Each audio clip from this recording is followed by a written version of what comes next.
Oke, kita baca soalnya ya, guys. Seorang bayi berusia 7 hari dibawa ke rumah sakit karena demam dan tidak mau menyusu. Kepala, leher, perut, dan lutut menguning. Berdasarkan kasus tersebut, derajat ikterus pada bayi tersebut adalah A derajat 1, B derajat 2, C derajat 3, D derajat 4, E derajat 5. Jadi, jawaban yang tepat adalah... Selamat buat teman-teman yang menjawab. Ayo, apa jawabannya? Ini kita lihat di kasusnya ya, si bayi itu menguning dari kepala, leher, perut, sampai lutut ya. Jadi derajat berapa? Kita bahas dulu. Kalau derajat 1 itu, dia jaundice-nya itu di bagian kepala dan leher ya. Itu untuk derajat 1. Kemudian untuk derajat 2, jaundice-nya itu dari kepala, leher, sampai perut bagian atas ya. Umbilicus bagian atas.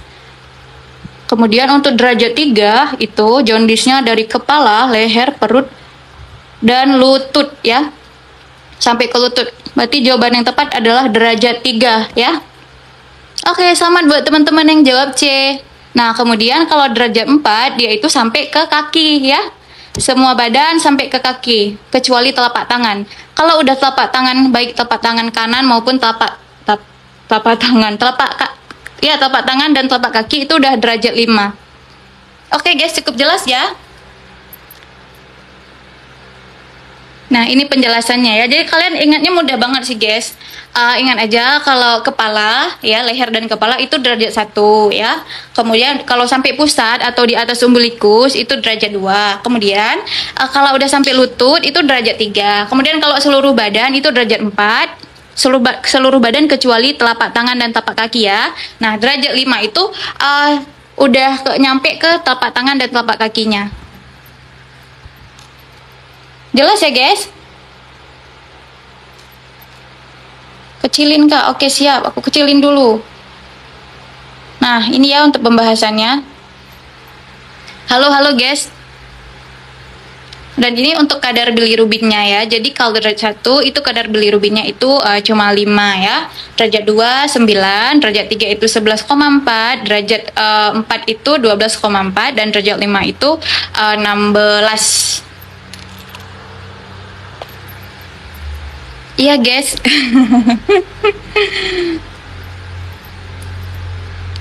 Jadi bagaimana guys? Aku lanjut ke soal nomor 2 guys. Aku nunggu 3 komen ya. Kalau 3 komen lanjut, aku lanjut.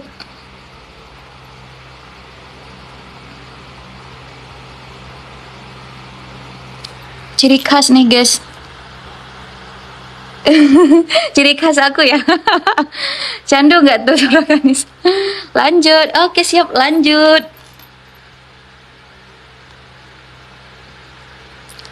Nah, ini untuk soal nomor 2. Aku nggak bisa scroll terlalu ke bawah. Nanti kalian bisa ngintip jawaban yang lagi. Terutama kakak user Narfon, dia tuh suka banget ngintip-ngintip jawaban.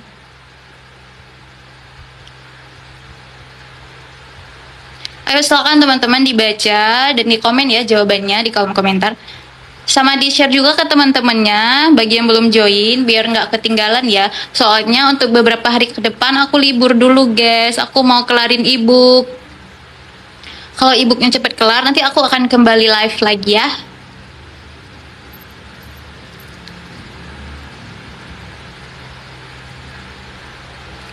Udah ada yang jawab C, D.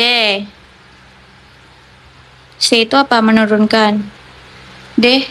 C meningkatkan, D menurunkan. Oke, semangat ya kak. Semangat juga buat teman-teman ya. Semangat terus ngelatih jawab soal-soal ya. Semangat terus belajar. Semoga dimudahkan, semoga diluluskan tahun ini pokoknya.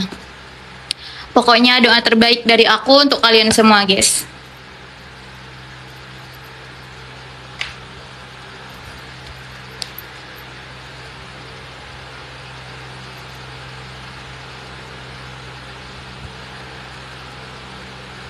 Pokoknya kalian pastikan setiap hari itu terpapar dengan soal-soal ya.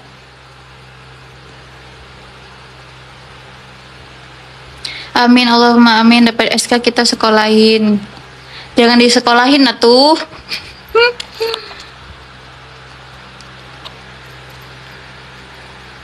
Bahas kak. Oke, udah ada 3 komen, aku bahas ya.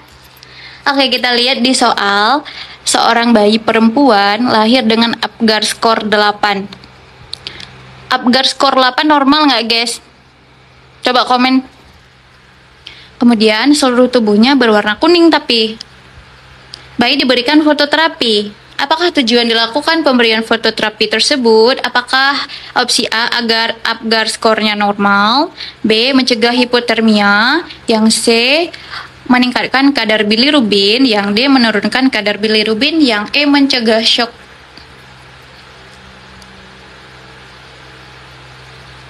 Ayo silakan teman-teman dijawab. Udah dijawab ya. Jadi jawaban yang tepat itu adalah, jadi tujuan fototerapi itu dilakukan adalah untuk menurunkan kadar bilirubin ya guys. Di sini kan si bayinya itu jaundice ya, berwarna kuning. Ini kan menandakan kalau si bayinya ini hiperbilirubinemia ya. Jadi salah satu tindakan yang dapat dilakukan gitu ya untuk menurunkan kadar bilirubin pada si bayi itu dengan fototerapi ya. D kan guys? Iya benar sekali guys, D menurunkan kadar bilirubin. Yeay benar, selamat buat teman-teman yang benar. Yang belum benar juga semangat dong. Ini ya guys. Oke, aku lanjut ke soal nomor 3 guys.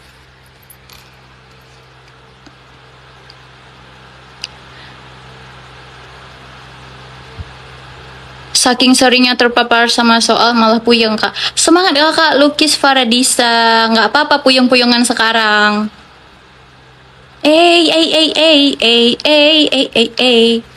Nah jadi kemarin kan aku ngepost soal tentang hitung-hitungan tetesan infus ya menggunakan rumus cepat ya. Jadi aku lihat ada beberapa teman-teman yang komen masih kebingungan gitu. Ada yang komen gini, malah tambah bingung kak. Aku nggak tahu kalian bingungnya di mana guys. Padahal ini tuh trik cepet ya yang bakal menghemat waktu banget gitu.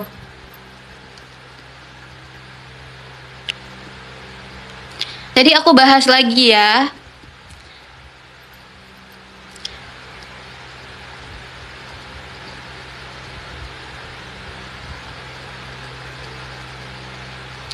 Ada yang jawab C, ada yang jawab D.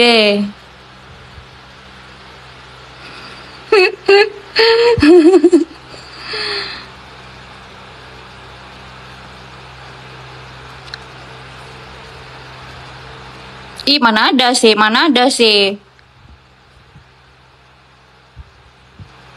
Hayo, soal-soal kayak gini nih yang bakal menjebak teman-teman banget. Kalian kalau mau hitung pakai rumus biasa juga boleh kok guys. Ya cuman agak lama. Bahas kak, dah ada yang komen bahas. Aku nunggu 2 bahas lagi ya, 2 komen bahas lagi. Wah jawabannya bervariasi sekali ini. Aku jadi semangat banget mau bahas.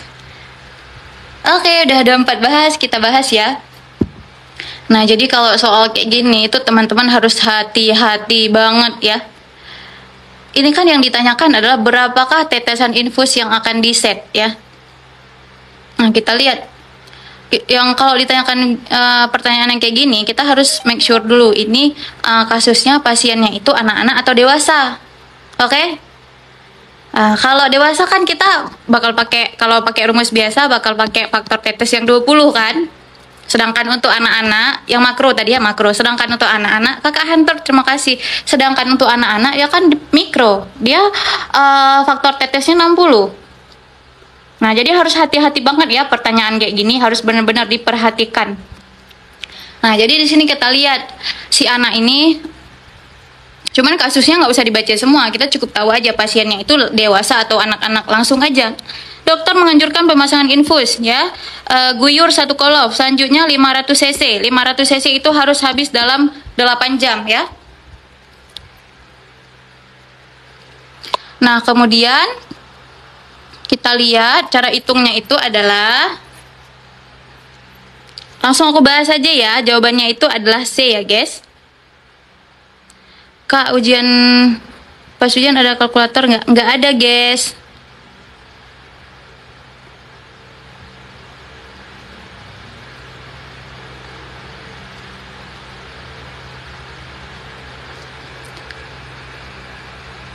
Kan 6 tahun Kak, makro dong.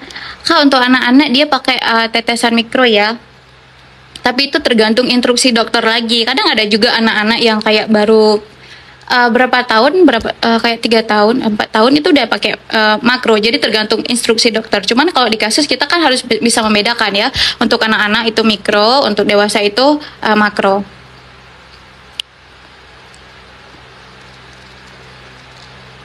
Nah, jadi ini rumusnya ya, guys.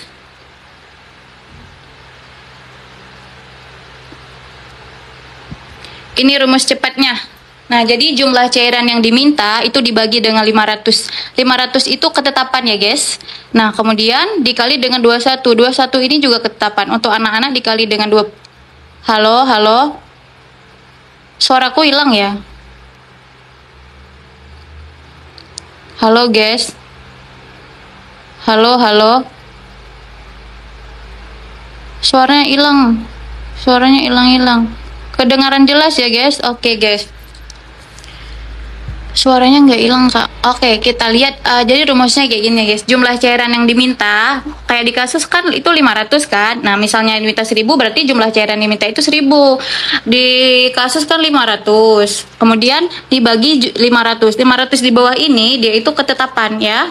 Kemudian dikali 21 ini konstantanya ketetapannya juga untuk anak ya. Kalau untuk anak dikali 21. Kalau untuk dewasa itu dikali dengan 7 ya. Dikali dengan 7. Dan kebutuhan ini adalah dia tuh habis dalam berapa jam selama 24 jam. Misalnya habis dalam 8 jam gitu. Berarti 24 dibagi 8. Jadi hasilnya 3 gitu kan untuk kebutuhannya. Sedangkan untuk misalnya harus habis dalam 24 jam berarti 24 bagi 24 ya 1. Kalau misalnya harus habis dalam 12 jam berarti 24 bagi 12 ya 2. Kalau misalnya habis dalam per 16 jam 24 bagi 16 1,5. Oke, jadi di sini kan berapa tadi 500 cc harus habis dalam 8 jam ya. Nah, jadi rumusnya adalah 500 bagi 500 itu 1 dikali 21, 24 bagi 8 tadi 3. Jadi 1 kali 21 kali 3 sama dengan 63 TPM. Ribet ya rumusnya, guys. Nggak ribet kok, Kak. Ini gampang banget menurut aku. Ribetnya di mana, Kak? Justru ini gampang banget. Jadi jumlah cairan yang diminta, misalnya 1 kolof 500 kan.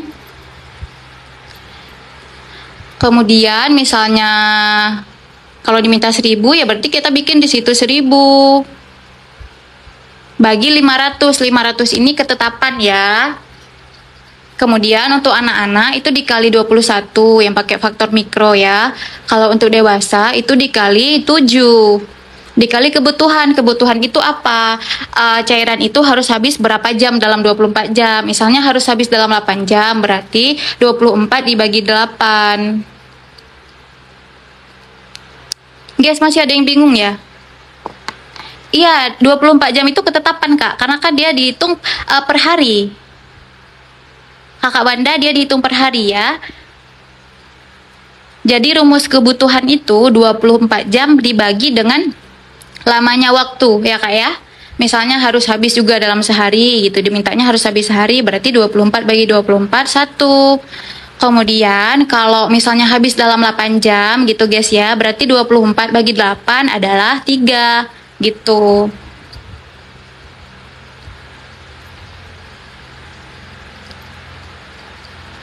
Bagaimana guys?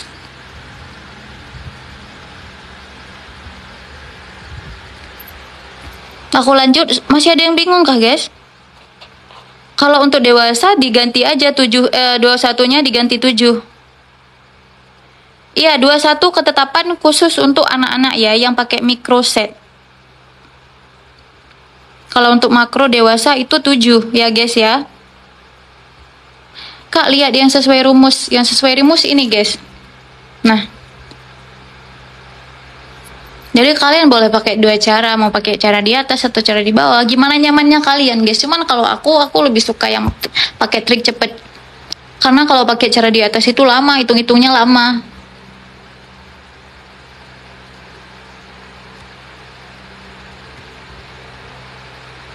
Kak, kalau habis dalam 12 jam kayak mana? Berarti 24 dibagi 2 berapa? Berapa 24 dibagi 12 berapa? 2 dong. Berarti 1 kali 2 1 kali 2.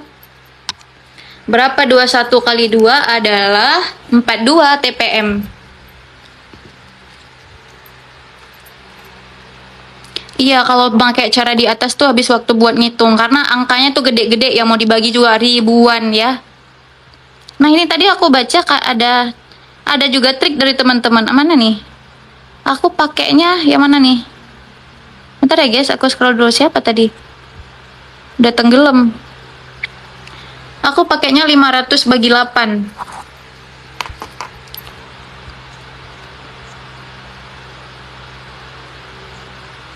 Oh iya, paham Kak. Udah paham ya guys? Enak pakai yang ini. Iya bener, ini tuh rumus trik cepet. Jadi akan membantu banget kalau pas jawab soal ujian ya. Nggak ngabisin waktu.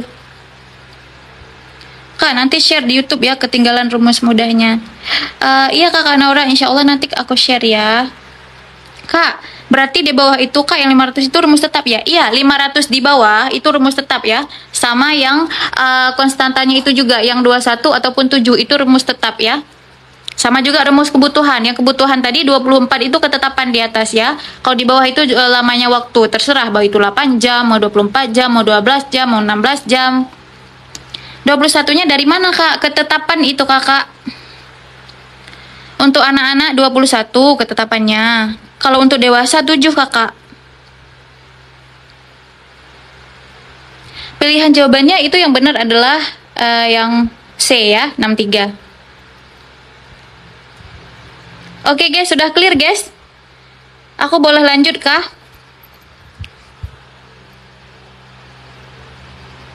Atau masih ada yang bingung guys? Komen dong kalau kalian masih bingung. Oke, lanjut. Oke, aku lanjut ya. Berarti udah clear semua ya. Jadi pakai teknik cepet aja nanti kalau ujian ya. Kakak Afida, terima kasih mawarnya.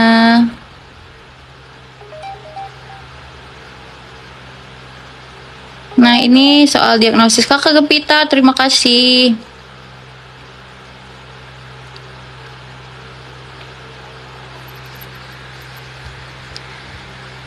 Silahkan dijawab ya di kolom komentar sama kasih rasionalnya ya. Kasih rasionalnya. Aku mau tahu kenapa kalian pilih jawaban gitu. Misalnya A, kenapa gitu. B, kenapa B. Kak, materi perawatan paliatif dong. Halo Kakak Idan. Iya, iya, insya Allah nanti ya Kak. Untuk beberapa malam ke depan aku libur dulu ya guys ya. Yang baru join aku kasih tahu ya, untuk beberapa malam ke depan aku libur dulu. Aku mau kelarin ebook dulu. Karena aku udah diteror juga sama teman-teman. Ntar aku cek dulu jawabannya. Wah, Kakak ARH Family, terima kasih. Lebih-lebih senyumannya. Aku cek dulu jawaban kalian, guys.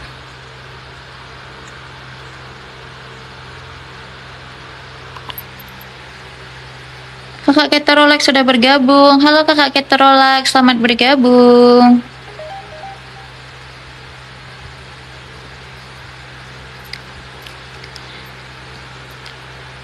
Kayaknya kalian udah pro banget nih soal ini ya. Wah, tapi ada yang jawab D ini. Oke, ada yang jawab D. Aku senang banget nih bahas kalau ada yang jawab D. Kakak Afida, terima kasih. Tapi rata-rata teman-teman jawab C ya. Udah pro banget ya sama soal kayak gini. Wah, ada yang jawab B juga nih. Oke, aku bahas. Tadi ada yang jawab D, ada yang jawab B. Masih bervariasi ternyata. Ayo silakan di komen jawabannya. Sebentar lagi kita bahas.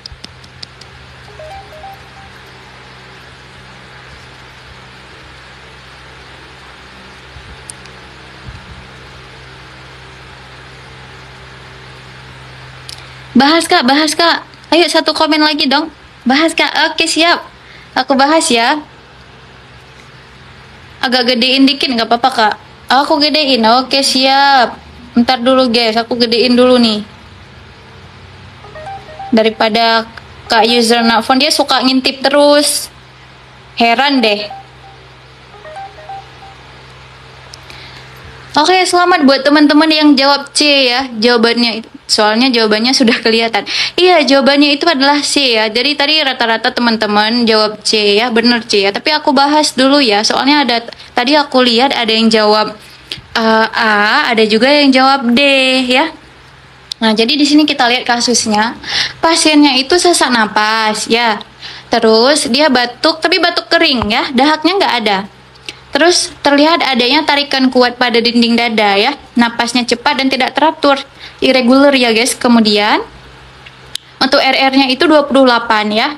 Nah, jadi diagnosis keperawatan yang tepat pada kasus tersebut adalah pola napas tidak efektif ya. Kalau gangguan pernapasan itu bukan diagnosis keperawatan ya.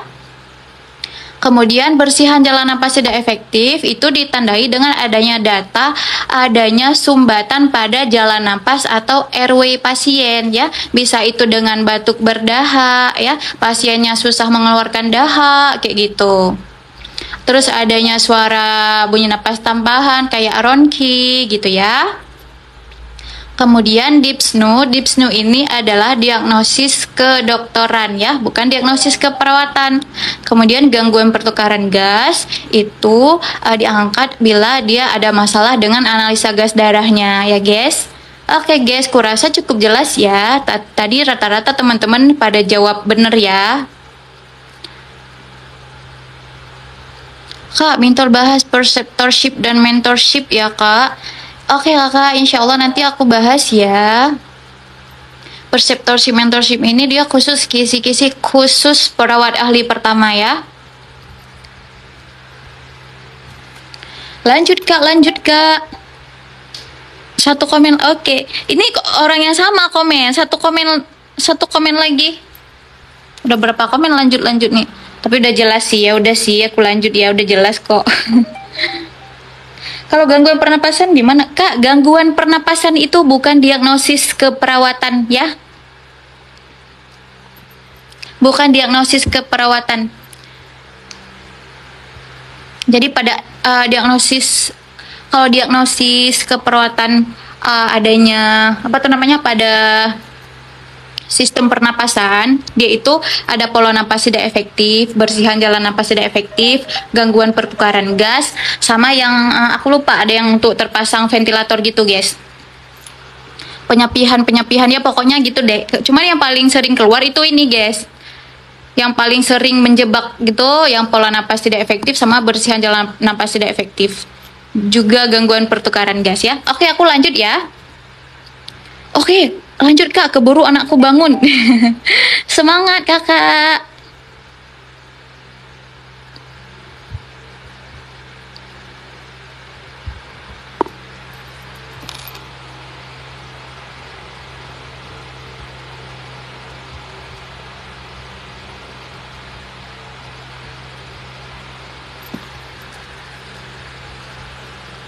Diam kakak, user phone diam ya, diam.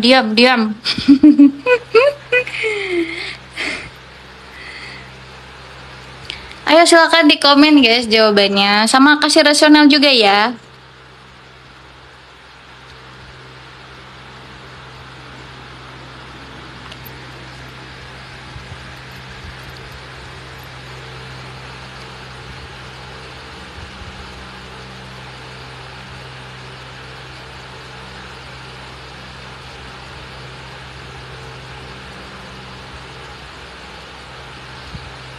Pada jawab semua kalian.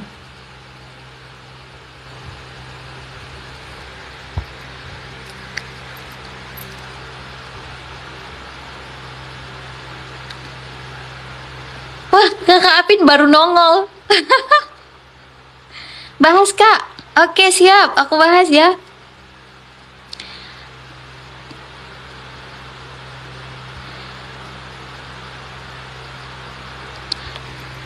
Kalian pada jawab benar semua, jadi nggak usah dibahas lah, udah benar kok menjaga kerahasiaan pasien.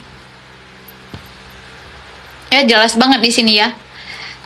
Perawatnya itu lupa ya untuk menyamarkan wajah si salah satu penderitanya ya. Jadi prinsip etik yang tidak diperhatikan oleh si perawat adalah confidentiality ya, menjaga kerahasiaan atau privasi pasien ya. Seharusnya kan di blur gitu ya, biar orang lain itu nggak tahu kayak gitu ya. Oke, cukup jelas ya. Aku langsung lanjut aja deh. Soalnya soal-soal tentang prinsip etik ini udah sering aku bahas. Ya, aku lanjut ya. Kalian udah paham juga kan? Aku lanjut ya. Cuman prinsip etik nih, dia keluar nggak cuma satu. Nanti ada beberapa soal yang keluar guys. Makanya aku bikin lagi, aku bahas lagi. Jelasin kak. Ada yang minta jelasin. Oke, aku jelasin dulu. Kalau veracity itu prinsip etik kejujuran ya guys. Dimana kita perawat itu harus menyampaikan kayak kondisi si pasien itu dengan jujur gitu ya. Kemudian tindakan yang akan dilakukan juga kita sampaikan dengan jujur kayak gitu.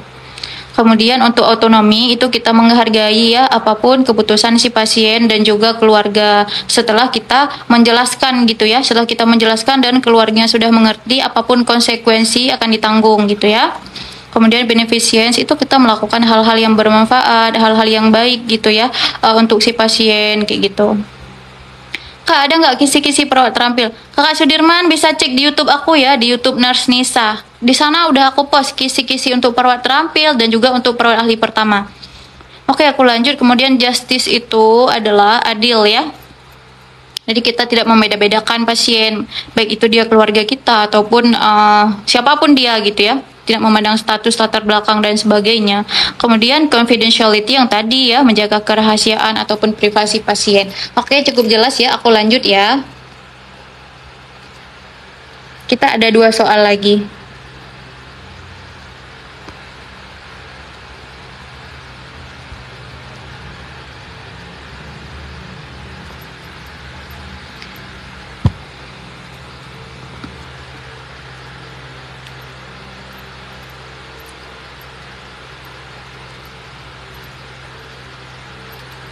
Jadi buat teman-teman yang mau lihat kisi-kisi ya soal kompetensi teknis, baik itu untuk perawat terampil ataupun untuk perawat ahli pertama, itu kalian bisa cek di YouTube aku ya, nama YouTube-nya itu Nurse Nisa.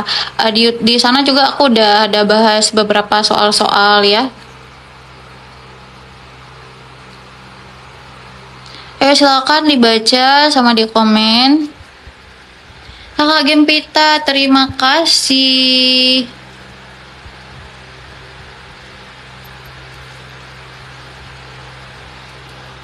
Wah, jawabannya bervariasi ini.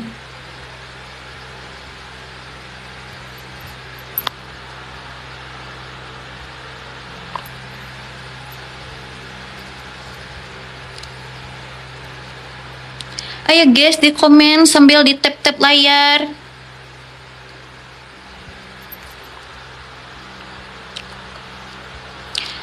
Untuk sementara ini live terakhir aku ya. Nggak terakhir banget sih. Maksudnya beberapa hari ke depan aku libur dulu. Wah, Kak Zernara, terima kasih es lemon tea-nya. Es jeruk ya, bukan es lemon tea. Oh, salah aku. Jangan libur, Kakak Kusuma, aku libur dulu ya beberapa hari. Alhamdulillah aku sehat, alhamdulillah. Cuman aku mau kejar tayang, guys. Aku mau kelarin ibu kumpulan soal-soal kompetensi teknis perawat ya. Nggak cuma soal kompetensi teknis sih, lengkap ada sosio manajerial wawancara juga. Jadi aku mau kelarin ebook aku dulu, soalnya udah ada teman-teman yang neror aku. Aku janjinya bulan ini udah kelar gitu.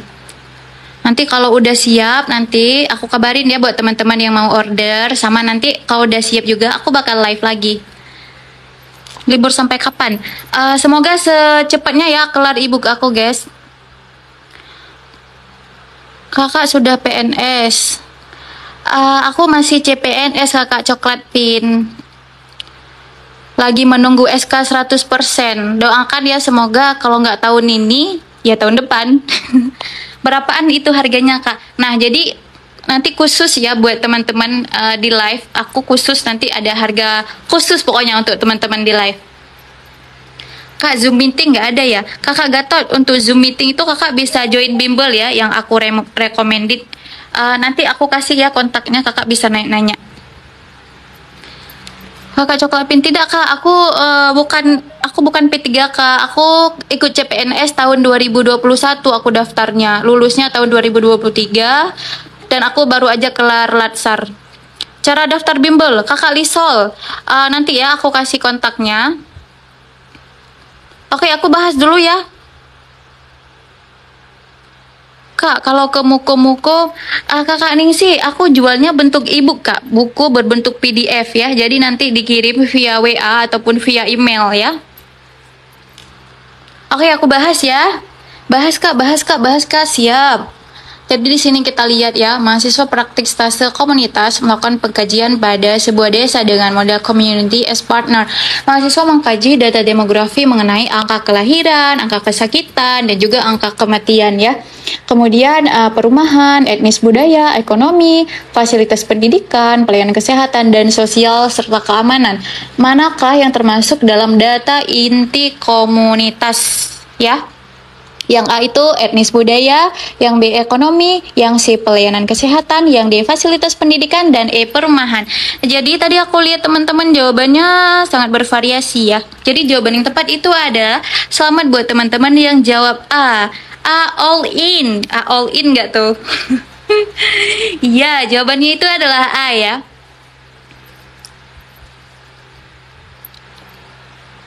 Nah, ini dia untuk penjelasannya, guys. Ini penjelasannya panjang lebar banget ya, soalnya aku lampirin semua.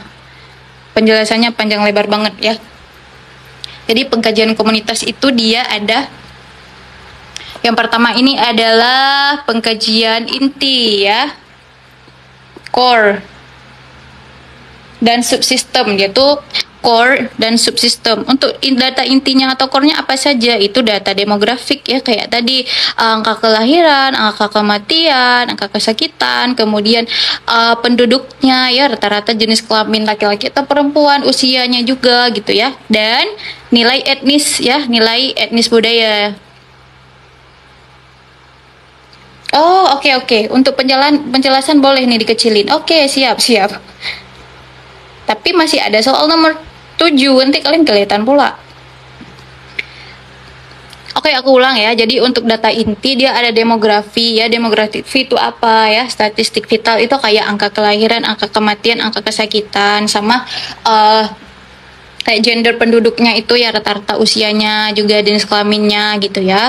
Kemudian ada nilai itu etnis budaya, kayak di suatu desa itu rata-rata sukunya apa gitu ya. Kemudian kepercayaan, gimana persepsi masyarakat itu terhadap kesehatan, kalau sakit apa yang dilakukan, mencari fasilitas kesehatan terdekat enggak gitu, atau masih mau berobat ke dukun kayak gitu ya. Kemudian sejarah komunitas. Sejarah komunitas kan biasanya di suatu desa itu pasti ada sejarah. Ini kenapa nama desa ini dikasih nama misalnya Desa Melati gitu? Apakah sejarahnya dulu kayak banyak bunga melati di situ ya? Kemudian ada subsistem. Subsistem itu kayak lingkungan fisik, kayak mana iklim di sana, cuaca di sana gimana. Kemudian perumahannya ya, gimana kepadatannya, pencahayaan, lingkungannya ya.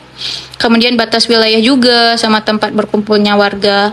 Kemudian adanya fasilitas pendidikan apa enggak gitu ya. Kemudian ekonomi, sumber penghasilan utama rata-rata masyarakat di sana bekerja sebagai apa gitu ya. Kemudian keamanan dan transportasi. Kemudian politik dan pemerintahan, terus pelayanan kesehatan ya. Terus ada komunikasi, bahasa yang digunakan itu apa gitu ya. Terus ada rekreasi juga.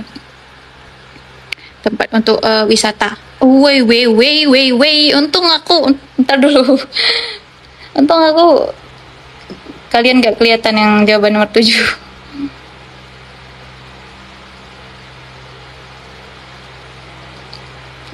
Oke, kan tadi di soal yang ditanyakan itu adalah termasuk ke data inti ya. Data inti. Jadi etnis budaya ya, jelas ya teman-teman. Kakak user nelfon, diam, Anda diam.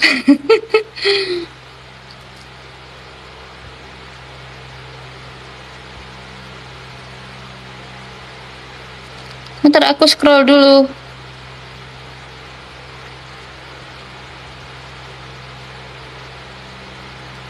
Ya teman-teman silakan dijawab dulu.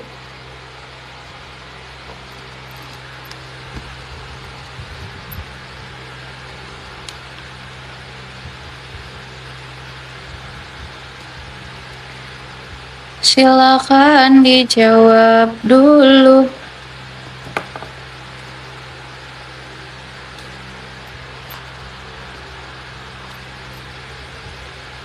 Silahkan dijawab.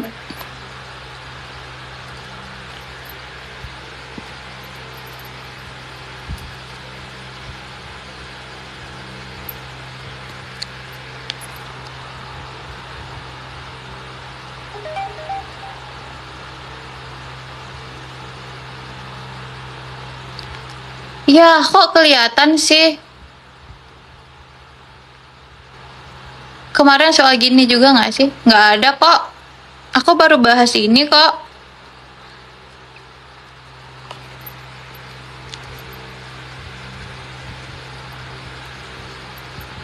Ada yang mana? Yang mana kakak user not found? Atau aku yang lupa? Kayaknya aku baru bahas deh. Nah, ada yang jawab A kok pun. Nggak kelihatan dong jawabannya, ada yang jawab A nih.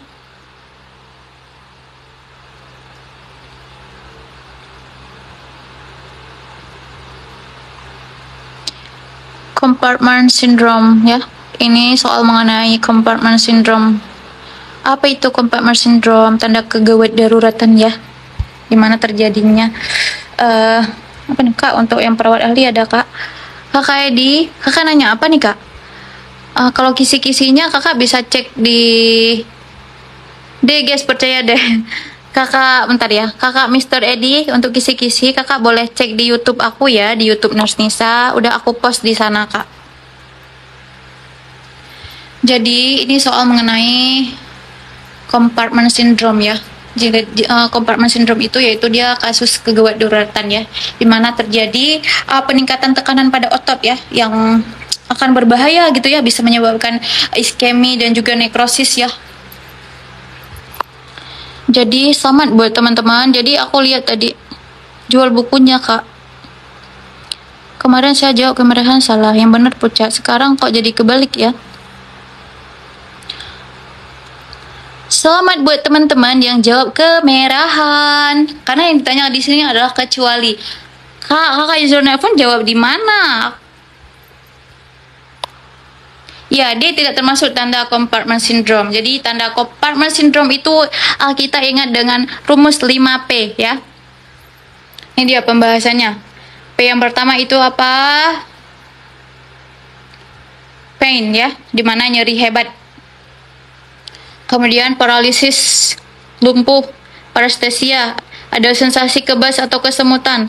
Kemudian puls, tidak ada nadi, dan pale itu pucat. Iya, kecuali. Benar, ada. Jadi teman-teman harus benar-benar perhatikan ya kalau dalam ngebaca soal tuh. Terkadang pertanyaan kecuali itu kita kayak nggak ngeh gitu, jadi kadang bisa menjebak juga gitu. Jadi harus benar-benar diperhatikan ya. Di e-booknya ada penjelasan nggak kak? Ada dong kak, nggak mungkin aku bikin nggak ada penjelasan. Di e-booknya udah lengkap sama pembahasannya ya.